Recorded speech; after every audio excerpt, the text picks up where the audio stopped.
ಎಲ್ರಿಗೂ ನಮಸ್ಕಾರ. ನಾನು ಡಾಕ್ಟರ್ ಚಂದನ. ಇವತ್ತು ಮಾತಾಡುವಂಥ ವಿಷಯ ಹಾರ್ಮೋನ್ಸ್. ಈ ಹಾರ್ಮೋನ್ಸ್ ಹೇಗೆ ನಮ್ಮ ವೇಟನ್ನು ಇನ್ಕ್ರೀಸ್ ಮಾಡುತ್ತೆ ಅಥವಾ ವೇಟ್ ಲಾಸ್ ಹೇಗೆ ಮಾಡುತ್ತೆ ಅಂತ ನೋಡೋಣ. ನ್ಯಾಚುರೋಪತಿಯಲ್ಲಿ ನಾವು ಯಾವುದೇ ಟ್ರೀಟ್ಮೆಂಟ್ ತೊಗೋಬಹುದು. ಎಲ್ಲ ಟ್ರೀಟ್ಮೆಂಟಲ್ಲೂ ನಾವು ಲೈಫ್ ಸ್ಟೈಲ್ ಮಾಡಿಫಿಕೇಷನ್ ಮಾಡಬೇಕು ಅಂತ ಹೇಳ್ತೀವಿ.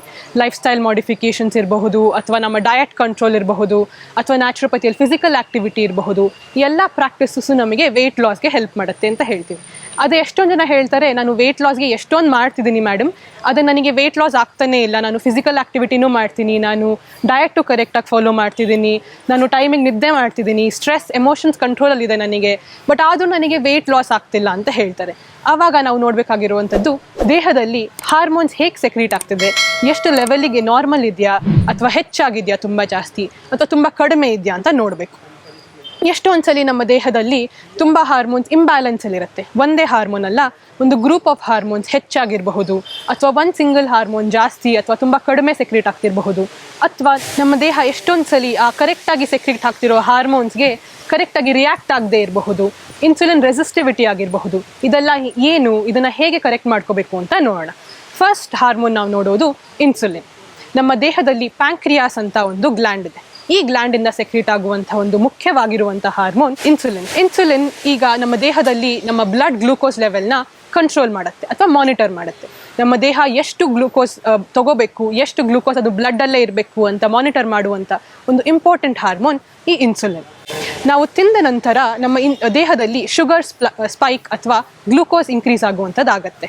ಅದು ನಾವು ಯಾವ ಪದಾರ್ಥ ತಿಂತೀವಿ, ಊಟದಲ್ಲಿ ಏನು ಮಾಡ್ತೀವಿ ಅದ್ರ ಮೇಲೆ ಡಿಪೆಂಡ್ ಆಗುತ್ತೆ. ಒಂದೊಂದು ಸಲ ನಮಗೆ ಸಡನ್ನಾಗಿ ಗ್ಲೂಕೋಸ್ನ ಸ್ಪೈಕ್ ಮಾಡುತ್ತೆ, ಇನ್ಕ್ರೀಸ್ ಮಾಡುತ್ತೆ. ಸೊ ಕೆಲವು ಪದಾರ್ಥಗಳು ನಾವು ತಿಂದಿದ ನಂತರ ಗ್ರ್ಯಾಜುವಲ್ ಆಗಿ ಅಥವಾ ನಿಧಾನಕ್ಕೆ ಗ್ಲೂಕೋಸ್ನ ರಿಲೀಸ್ ಮಾಡ್ತಾ ಹೋಗುತ್ತೆ. ಇದನ್ನು ನಾವು ಕಾಂಪ್ಲೆಕ್ಸ್ ಕಾರ್ಬೋಹೈಡ್ರೇಟ್ಸ್ ಅಂತ ಹೇಳ್ತೀವಿ. ಈ ಕಾರ್ಬೋಹೈಡ್ರೇಟ್ಸ್ಗೆ ನಮ್ಮ ದೇಹದ ಇನ್ಸುಲಿನ್ ಸೆಕ್ರೀಷನ್ ಹಾಗೆಯೇ ರೆಸ್ಪಾಂಡ್ ಆಗುತ್ತೆ.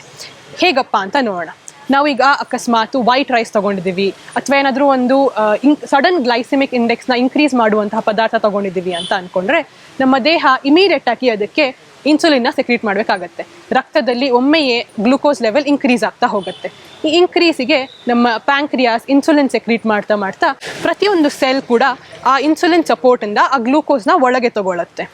ಕೆಲವು ಬಾರಿ ನಮ್ಮ ದೇಹದಲ್ಲಿ ಕರೆಕ್ಟಾಗಿ ಇನ್ಸುಲಿನ್ ಸೆಕ್ರೀಟ್ ಆಗ್ತಿಲ್ಲ ಅನ್ಬೇಕಾದ್ರೆ, ಅಥವಾ ಸೆಲ್ಸ್ ರೆಸಿಸ್ಟೆಂಟ್ ಆಗಿ ಇನ್ಸುಲಿನ್ಗೆ ರಿಯಾಕ್ಟ್ ಆಗ್ತಿಲ್ಲ ಅಂದರೆ, ದೇಹದಲ್ಲಿರುವಂತಹ ಆ ಬ್ಲಡ್ ಗ್ಲೂಕೋಸ್ ಲೆವೆಲ್ ಹಾಗೆಯೇ ಬ್ಲಡ್ಡಲ್ಲೇ ಉಳಿಯುತ್ತೆ. ಈ ಸಮಯದಲ್ಲಿ ನಮ್ಮ ಸೆಲ್ಸಿಗೆ ಆ ಸ್ಟಾರ್ವೇಷನ್ ಅಥವಾ ಒಂದು ಹಂಗರ್ ಫೇಸಲ್ಲಿ ಬರುತ್ತೆ ಸೆಲ್ಸ್. ಹಂಗರ್ ಫೇಸ್ ಅಥವಾ ಸ್ಟಾರ್ವೇಷನ್ ಫೇಸಲ್ಲಿ ಏನಾಗುತ್ತೆ, ನಮ್ಮ ಸೆಲ್ಸಿಗೆ ಗ್ಲೂಕೋಸ್ ಸಿಗ್ತಿರಲ್ಲ, ಆದರೆ ದೇಹದ ರಕ್ತದಲ್ಲಿ ಗ್ಲೂಕೋಸ್ ಲೆವೆಲ್ ಹೆಚ್ಚಿಗೆ ಇರುತ್ತೆ. ಈಗ ಬಾಡಿ ಏನು ಮಾಡುತ್ತೆ, ನಿಧಾನವಾಗಿ ಬಾಡಿ ಈ ಮತ್ತೆ ಅಪ್ಪಟೈಟ್ ಅಥವಾ ಹಂಗರ್ನ ಸ್ಟಿಮ್ಯುಲೇಟ್ ಮಾಡೋಕ್ಕೆ ಶುರು ಮಾಡುತ್ತೆ. ನಿಧಾನಕ್ಕೆ ನಮಗೆ ಮತ್ತೆ ಹೊಟ್ಟೆ ಹಸಿಯುತ್ತೆ. ನಾವು ಆಗ್ಲಷ್ಟೇ ತಿಂದಿರ್ತೀವಿ, ಆದರೆ ನಮ್ಮ ಸೆಲ್ಸಿಗೆ ಆ ತಿಂದಿರೋ ಎನರ್ಜಿ ಸಿಕ್ಕಿರಲ್ಲ, ಆ ಫ್ಯೂಲ್ ಸಿಕ್ಕಿರಲ್ಲ. ದೇಹ ಮತ್ತೆ ಅದನ್ನು ಕೇಳಿದಾಗ ನಾವು ಮತ್ತೆ ಏನೋ ತಿನ್ನೋಕ್ಕೆ ಹೋಗ್ತೀವಿ. ಸಡನ್ನಾಗಿ ಗ್ಲೂಕೋಸ್ ಜಾಸ್ತಿ ಮಾಡೋಕ್ಕೆ ತಿಂದರೆ ಪುನಃ ಬ್ಲಡ್ ಗ್ಲೂಕೋಸ್ ಲೆವೆಲ್ ಹಾಗೇ ಇನ್ಕ್ರೀಸ್ ಆಗುತ್ತೆ, ಆದರೆ ಸೆಲ್ಸಿಗೆ ಅದನ್ನು ಸಿಗಲ್ಲ. ಆ ಅಂಶ ಸಿಗದೇ ಇರೋ ಕಾರಣ ಮತ್ತೆ ಆ ಸೈಕಲ್ ಕಂಟಿನ್ಯೂ ಆಗ್ತಾನೇ ಇರುತ್ತೆ. ನಿಧಾನವಾಗಿ ನಮ್ಮ ಪ್ಯಾಂಕ್ರಿಯಾಸಲ್ಲಿ ಇನ್ಸುಲಿನ್ ಸೆಕ್ರೀಟ್ ಮಾಡುವಂತಹ ಈ ಬೀಟಾ ಸೆಲ್ಸ್ ಟಯರ್ಡ್ ಆಗುತ್ತೆ, ಮತ್ತು ಅದರಿಂದ ಇನ್ಸುಲಿನ್ ಸೆಕ್ರೀಟ್ ಆಗೋದು ನಿಧಾನವಾಗಿ ಸ್ಲೋ ಆಗಿ ಬರುತ್ತೆ. Gradual reduction in this insulin causes diabetes mellitus. ಈ ಡಯಾಬಿಟಿಸಿಂದ ಏನಾಗುತ್ತೆ, ನಮ್ಮ ದೇಹ ಇನ್ಸುಲಿನ್ಗೆ ರಿಯಾಕ್ಟ್ ಮಾಡೋದು ಕಡಿಮೆ ಆಗುತ್ತೆ. ಆ ಎಕ್ಸೆಸ್ ಶುಗರ್ ನಮ್ಮ ದೇಹದಲ್ಲಿ ಫ್ಯಾಟ್ ಅಥವಾ ಬೊಜ್ಜಾಗಿ ಅಕ್ಯುಮುಲೇಟ್ ಆಗುತ್ತೆ. ಈ accumulation of this fat which is resistant to insulin is what is called as obesity.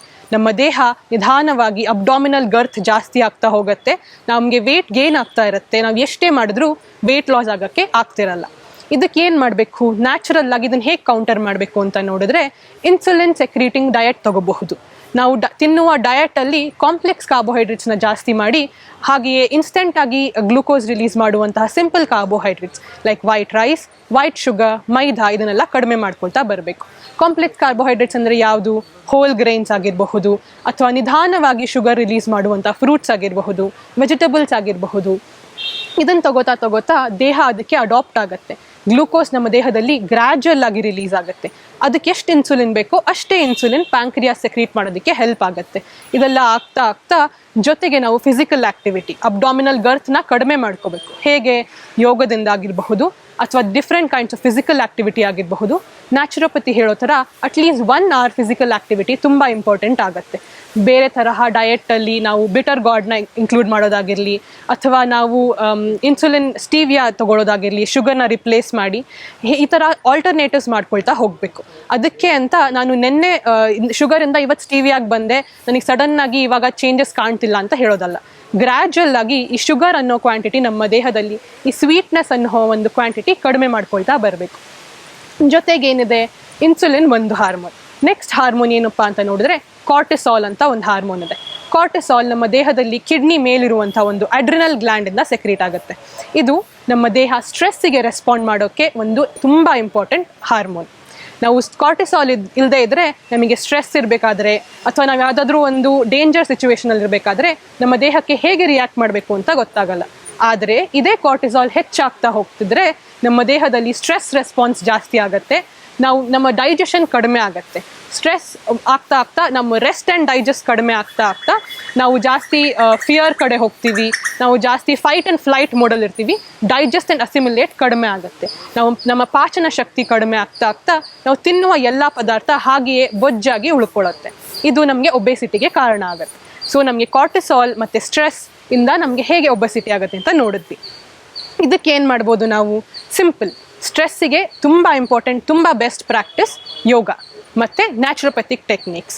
ನ್ಯಾಚುರೋಪತಿಯಲ್ಲಿ ಏನಪ್ಪ ಅಂತ ನೋಡಿದ್ರೆ ಫಿಸಿಕಲ್ ಆ್ಯಕ್ಟಿವಿಟಿ ಆಗಿರಬಹುದು, ಹೆಲ್ದಿ ಡಯಟ್ ಆಗಿರಬಹುದು, ಅಥವಾ once in a while fasting, ಜೊತೆಗೆ ಯೋಗ ತುಂಬ ಇಂಪಾರ್ಟೆಂಟ್. ಯೋಗದಲ್ಲಿ ನಾವು ಫಿಸಿಕಲ್ ಆ್ಯಕ್ಟಿವಿಟಿ ಜೊತೆಗೆ ಬ್ರೆತ್ ಅವೇರ್ನೆಸ್ ಮಾಡ್ತೀವಿ, ಮೈಂಡ್ಫುಲ್ನೆಸ್ ಮಾಡ್ತೀವಿ. ಇದರಿಂದ ನಮಗೆ ಎಷ್ಟಾಗುತ್ತೋ ಅಷ್ಟು ಸ್ಟ್ರೆಸ್ಸಿಗೆ ರೆಸ್ಪಾಂಡ್ ಮಾಡೋದಕ್ಕೆ ಕಲಿತೀವಿ. ರಿಯಾಕ್ಟ್ ಮಾಡೋ ಬದಲು ರೆಸ್ಪಾಂಡ್ಗೆ ಶಿಫ್ಟ್ ಆಗ್ತೀವಿ. ಇದು ನಾವು ಕಾರ್ಟಿಸಾಲ್ಗೆ ಕೊಡುವಂತಹ ಒಂದು ರೆಸ್ಪಾನ್ಸ್. ನಾವು ನ್ಯಾಚುರಲ್ ಆಗಿ ಕಾರ್ಟಿಸಾಲ್ನ ಹೀಗೆ ಟ್ಯಾಕಲ್ ಮಾಡಬಹುದು. ನೆಕ್ಸ್ಟ್ ಹಾರ್ಮೋನ್ ನಮಗೆ ಬರೋದು ಲೆಪ್ಟಿನ್ ಮತ್ತು ಗ್ರೆಲಿನ್. ಲೆಪ್ಟಿನ್ ಆ್ಯಂಡ್ ಗ್ರೆಲಿನ್ ನಮ್ಮ ಹಂಗರ್ ಹಾರ್ಮೋನ್ಸ್ ಅಂತ ಹೇಳ್ತೀವಿ. ನಮಗೆ ಹೊಟ್ಟೆ ಹಸಿದಾಗ ನಮ್ಮ ಗ್ರೆಲಿನ್ ಆಕ್ಟಿವೇಟ್ ಆಗ್ತಿರುತ್ತೆ. ನಾವು ಗ್ರೆಲಿನ್ ಆಕ್ಟಿವೇಟ್ ಆದಾಗ ನಮಗೆ ಹೊಟ್ಟೆ ಹಸಿ ಆಗೋದು ಜಾಸ್ತಿ ಆಗುತ್ತೆ. ಅದೇ ನಮಗೆ ಲೆಪ್ಟಿನ್ ಜಾಸ್ತಿ ಆಯಿತು ದೇಹದಲ್ಲಿ ಅಂದರೆ ನಮಗೆ ಸಟೈಟಿ ಅಥವಾ ಹೊಟ್ಟೆ ತುಂಬಿದೆ ಅನ್ನುವಂಥ ಒಂದು ಸ್ಟೇಟ್ ಬರುತ್ತೆ. ನಿಧಾನವಾಗಿ ನಾವು ಯಾವಾಗ ಕರೆಕ್ಟಾಗಿ ಡಯಟ್ ಮಾಡಲ್ಲ, ಕರೆಕ್ಟಾಗಿ ಎಕ್ಸಸೈಸ್ ಮಾಡಲ್ಲ, ಸೆಡೆಂಟ್ರಿ ಲೈಫ್ ಸ್ಟೈಲ್ ಇರುತ್ತೆ, ನಾವು ಏನಕ್ಕೂ ಬಿಂಜ್ ಈಟಿಂಗ್ ಮಾಡ್ತೀವಿ, ಈ ಟೈಮಲ್ಲಿ ಈ ಲೆಪ್ಟಿನ್ ಮತ್ತು ಗ್ರೆಲಿನ್ದು ಇಂಬ್ಯಾಲೆನ್ಸ್ ಆಗುತ್ತೆ. ನಾರ್ಮಲ್ ಆಗಿರುವಂತಹ ಲೆಪ್ಟಿನ್ ಗ್ರೆಲಿನ್ ಬ್ಯಾಲೆನ್ಸ್ನ ಮೀರಿ ಇಂಬ್ಯಾಲೆನ್ಸ್ ಆಗಿರುವ ಈ ಸ್ಟೇಟಲ್ಲಿ ದೇಹ ಏನು ಮಾಡುತ್ತೆ, ಜಾಸ್ತಿ ಹಂಗರ್ ಆಗುತ್ತೆ, ನಮಗೆ ಜಾಸ್ತಿ ಅಪಟೈಟ್ ಜಾಸ್ತಿ ಆಗುತ್ತೆ. ಹಂಗರ್ ಅನ್ನೋಕ್ಕಿಂತ ಅಪಟೈಟ್ ಅಂತ ಹೇಳ್ಬೋದು. ಈ ಅಪಟೈಟ್ ಇನ್ಕ್ರೀಸ್ ಆಗ್ತಾ ಆಗ್ತಾ ನಮ್ಮ ಬಾಡಿಗೆ ಹೇಗೆ ರಿಯಾಕ್ಟ್ ಮಾಡಬೇಕು ಅಂತ ಗೊತ್ತಾಗಲ್ಲ. ಇದನ್ನು ಕೌಂಟರ್ ಮಾಡೋದು ಹೇಗೆ?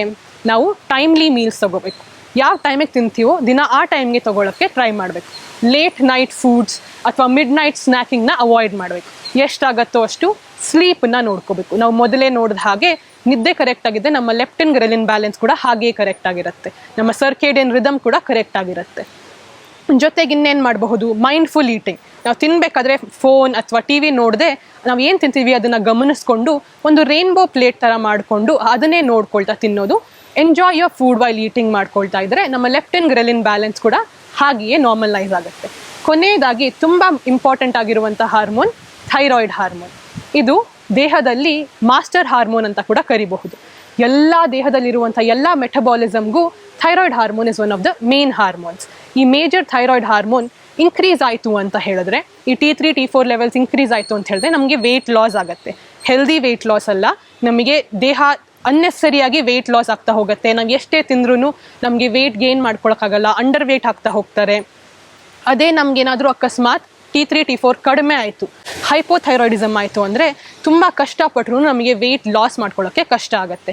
ನ್ಯಾಚುರೋಪತಿಯಲ್ಲಿ ನಾವೇನು ಹೇಳ್ತೀವಿ, ಈ hormonal imbalance, thyroid hormone imbalance ಅಥವಾ ಇನ್ಸುಲಿನ್ ಇಂಬ್ಯಾಲೆನ್ಸ್ ಆದಾಗ ನಮಗೆ ವೆಯ್ಟ್ ಲಾಸ್ ಆಗೋಕ್ಕೆ ತುಂಬ ಕಷ್ಟ. ಸೊ ನಾವು ರೂಟ್ ಕಾಸ್ನ ಟ್ರೀಟ್ ಮಾಡಬೇಕು. Naturopathy believes in treating the root cause. ಈ ರೂಟ್ ಕಾಸಲ್ಲಿ ಏನಿದೆ, ಈ ಹಾರ್ಮೋನಲ್ ಇಂಬ್ಯಾಲೆನ್ಸಸ್, ಇದನ್ನು ಕರೆಕ್ಟ್ ಮಾಡ್ಕೋಬೇಕು. ಥೈರಾಯ್ಡ್ಗೆ ಏನು ಮಾಡಬೇಕು? ನಾವು ನಿಧಾನವಾಗಿ ಕ್ರೂಸಿಫೆರಸ್ ವೆಜಿಟೇಬಲ್ಸ್ ಅಂದರೆ ಕಾಲಿಫ್ಲವರ್ ಆಗಿರಲಿ ಅಥವಾ ಕ್ಯಾಬೇಜ್ ಆಗಿರಲಿ ಇದನ್ನೆಲ್ಲ ಕಡಿಮೆ ಮಾಡ್ಕೊಳ್ತಾ ನಾವು more of iodine rich food ತೊಗೋಬೇಕು. ಇಷ್ಟೊಂದು ದಿವಸ ಈಗ ನಾವು ಫೋರ್ಟಿಫೈಡ್ ಸಾಲ್ಟ್ ಇದೆ ನಮಗೆ, ಟಾಟಾ ಅವ್ರದ್ದು ಫೋರ್ಟಿಫೈಡ್ ಅಯೋಡಿನ್ ರಿಚ್ ಸಾಲ್ಟ್ ತೊಗೋಬೋದು. ಅದನ್ನು ನಮಗೆ ಹಾರ್ಮೋನ್ ಲೆವೆಲ್ ನಾರ್ಮಲೈಸ್ ಆಗುತ್ತೆ. ಎಷ್ಟೊಂದು ಪ್ರಾಕ್ಟೀಸಸ್ ಇದೆ. ನೆಕ್ ಪ್ರಾಕ್ಟೀಸ್, ನಮ್ಮ ಥೈರಾಯ್ಡ್ ಗ್ಲ್ಯಾಂಡ್ ನೆಕ್ ಹತ್ರ ಇರೋಗೋಸ್ಕರ ನಮ್ಮ ಕತ್ತಿನ ಎಕ್ಸಸೈಸ್ ಮಾಡೋದಿರಲಿ, ಅಥವಾ ಜೊತೆಗೆ warm packs to the neck ಇರಬಹುದು. ವಾರ್ಮ್ ಅಂದರೆ ತುಂಬ ಬಿಸಿ ನೀರಲ್ಲ, ನ್ಯೂಟ್ರಲಲ್ಲಿ ನೀರಲ್ಲಿ ಅದ್ದಿರೋ ಒಂದು ಕರ್ಶಿಫ್ನ ನೆಕ್ಕಿನ ಸುತ್ತ ಇಟ್ಟು ಒಂದು ಸ್ವಲ್ಪ ಹೊತ್ತು, ಒಂದು 5 to 10 ನಿಮಿಷ ಇಟ್ಟರೆ ಒಂದು ಸ್ವಲ್ಪ ನೆಕ್ಕಿಗೆ ಸರ್ಕ್ಯುಲೇಷನ್ ಇಂಪ್ರೂವ್ ಆಗಿ ಈ ಥೈರಾಯ್ಡ್ ಹಾರ್ಮೋನ್ ಸೆಕ್ರೀಟ್ ಆಗೋದು ಇನ್ಕ್ರೀಸ್ ಆಗೋ ಚಾನ್ಸಸ್ ಇದೆ. ಸೊ ಇದೆಲ್ಲ ನಮಗೆ ಹಾರ್ಮೋನ್ಸ್ ಹೇಗೆ ಇಂಬ್ಯಾಲೆನ್ಸ್ ಆಗುತ್ತೆ ಮತ್ತು ಅದನ್ನು ಬ್ಯಾಲೆನ್ಸ್ ಮಾಡೋ ರೀತಿ ಹೇಗೆ ಅಂತ ನೋಡಿದ್ದೀವಿ. ಅದರ ಇಂಪಾರ್ಟೆಂಟ್ ಏನು ಅಂದರೆ, ಎಷ್ಟೊಂದು ಜನ ನಾವು ಹಾರ್ಮೋನಲ್ ಇಂಬ್ಯಾಲೆನ್ಸ್ ಇದೆ, ಇದನ್ನು ನ್ಯಾಚುರಲ್ ಆಗಿ ಟ್ರೀಟ್ ಮಾಡ್ಕೊಳಕ್ಕೆ ಹೋಗ್ತೀನಿ ಅಂತ ಡಾಕ್ಟರ್ ಹತ್ರ ಕನ್ಸಲ್ಟೇಷನ್ಗೆ ಹೋಗಲ್ಲ. It is very important to consult your general physician ಅಥವಾ ನಿಮ್ಮ ಎಂಡೋಕ್ರೈನಾಲಜಿಸ್ಟ್ ಹತ್ರ ಒಂದ್ಸಲಿ ಕನ್ಸಲ್ಟ್ ಮಾಡಿದ ನಂತರ ನೀವು ಏನಾಗಿದ್ರೂ along with your conventional medicine ನ್ಯಾಚುರೋಪತಿನ ಕಾಂಪ್ಲಿಮೆಂಟ್ರಿಯಾಗಿ ಯೂಸ್ ಮಾಡ್ಕೊಳ್ತಾ ಎರಡನ್ನೂ ಒಟ್ಟಿಗೆ ನೀವು ಮಾಡ್ಕೊಳ್ತಾ ಹೋದರೆ ನಿಮ್ಮ ಮೆಡಿಕೇಷನ್ ಕೂಡ ಟೇಪರಿಂಗ್ ಆಗುತ್ತೆ. ಜೊತೆಗೆ ನಿಮ್ಮ ಲೈಫ್ ಸ್ಟೈಲ್ ಮಾಡಿಫಿಕೇಷನಿಂದ ಹಾರ್ಮೋನಲ್ ಬ್ಯಾಲೆನ್ಸ್ ಆಗಿ ವೆಯ್ಟ್ ಲಾಸಿಗೆ ಕೂಡ ಜಾಸ್ತಿ ಹೆಲ್ಪ್ ಆಗುತ್ತೆ. So naturopathy believes acts as a complementary and a supporting medicine along with your conventional medicine to increase your weight loss. ಇದನ್ನು ಹೇಳ್ತಾ ಯಾವಾಗಲೂ ನಿಮ್ಮ ಹಾರ್ಮೋನ್ಸ್ ಬಗ್ಗೆ ಇದ್ದರೆ ಒಂದ್ಸಲಿ ಜನರಲ್ ಫಿಸಿಷಿಯನ್ನ ಕನ್ಸಲ್ಟ್ ಮಾಡ್ಕೊಳ್ತಾ ಆಮೇಲೆ ಎಲ್ಲದನ್ನು ಡಿಸೈಡ್ ಮಾಡಿ ಅಂತ ಹೇಳ್ತೀನಿ. ಇವತ್ತಿಗೆ ಈ ಟಾಪಿಕ್ ಆಯಿತು. ನೆಕ್ಸ್ಟ್ ನಾವು ನೋಡುವಂಥದ್ದು ಫಿಸಿಕಲ್ ಆ್ಯಕ್ಟಿವಿಟಿ ಹೇಗೆ ಮತ್ತು ಫಾಸ್ಟಿಂಗ್ ಅಂದರೆ ಏನು ಅಂತ ನೋಡೋಣ. ಇವತ್ತಿಗೆ ಥ್ಯಾಂಕ್ ಯು, ಧನ್ಯವಾದಗಳು.